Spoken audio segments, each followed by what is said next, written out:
Well, if you know me, you know how much I love mineral art. And during the walkthrough of the showgrounds here, you saw me walk by these, and for a second, I thought, oh, I think that's a new artist. And then I saw one of these little tags here, and I said, oh no, those must have been pieces that were on exhibit at last year's Munich show.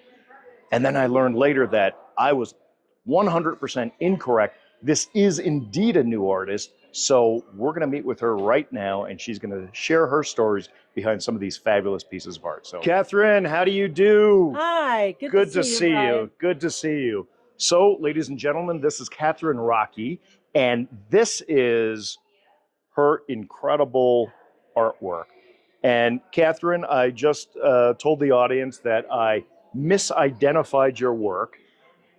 Well, actually, I properly identified it, and then I misidentified it. So now I'm going back to the original. This is a new artist that I think the mineral world in general is not aware of. So I wanted to get you on camera and let people know a little bit about who you are. So tell us a little bit about your background here. Well, I'm a geological engineer by degree, and worked in consulting for 40 plus years, and had the opportunity to get in on the program at the Yale Peabody Museum.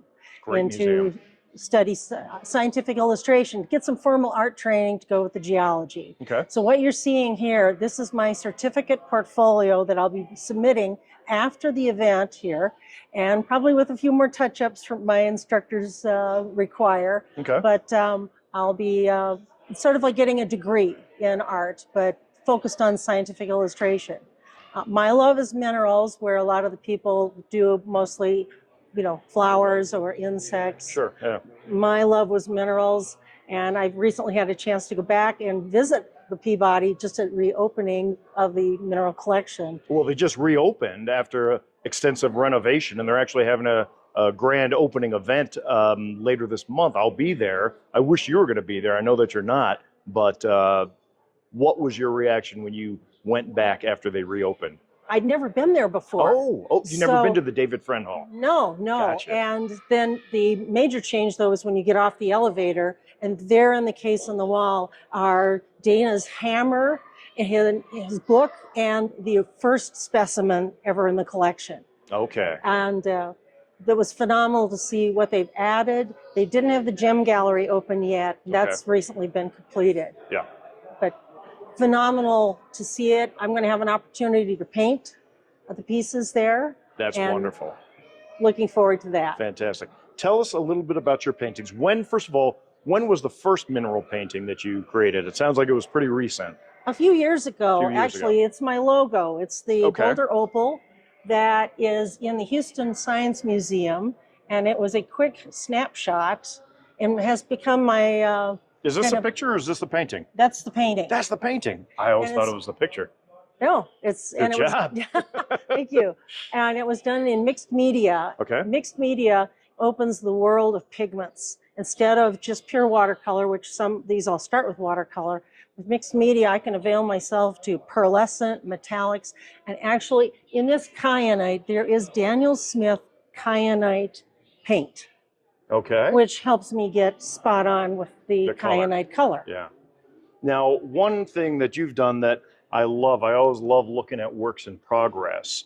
Your whole thing is you have 2 copies of the painting, but the lower copy is... Well, this is actually the source photograph. Oh, these are the photographs. That's the photograph. So I have no idea what I'm talking about. You have to start with a mineral. I see, okay. You select the mineral. So you dropped all the background out then? Yes. Well, the inspiration was this azurite slab, which I photographed from overhead. Okay. And I thought, I can't bring the minerals like Munich. I went to Munich. So the best thing I can do is bring the photographs. They're a little dark and the colors are not right.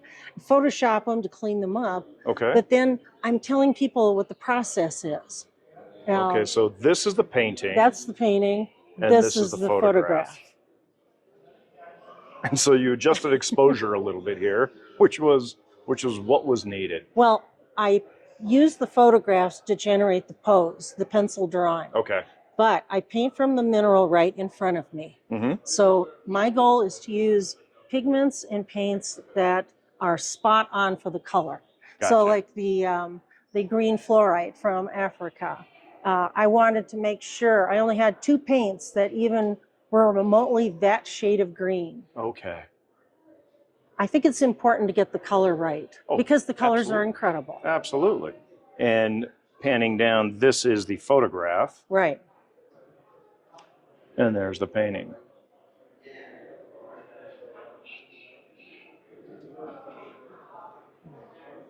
And each one presented a different challenge. I'm certain. I'm certain.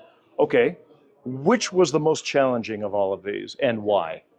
I would say this one, and there's still a little work to be done. Okay. This is my photograph, and I also have the professional photograph.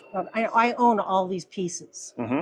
And when you put a light right down into the heart of this chrysocolla, it pops that brighter blue. Right, okay. But I need to add a few more sharp edges along the teeth of the crystal Okay. to make those pop a little more. Gotcha. I love it.